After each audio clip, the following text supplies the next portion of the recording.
السلام علیکم ورحمۃ اللہ وبرکاتہ۔ محمد ذیشان صاحب پوچھتے ہیں کہ کیا عورت کا عدت گزارنا ضروری ہے؟ اگر وہ عدت نہ گزارے تو کیا حکم ہے؟ جی محمد ذیشان صاحب، عدت گزارنا عورت کے لیے ضروری ہے۔ عدت کے دوران عورت کے لیے لازمی ہے کہ وہ اپنے گھر میں ٹھہری رہے جہاں طلاق واقع ہوئی ہے، اور اس دوران وہ نکاح بھی نہیں کر سکتی، بلکہ مردوں کو یہ حکم دیا گیا ہے کہ اس دوران وہ نکاح کا پیغام بھی نہ بھیجیں۔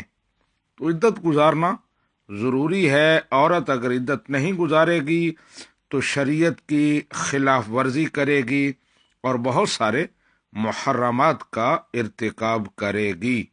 ھذا ما عندی واللہ ورسولہ اعلم بالصواب۔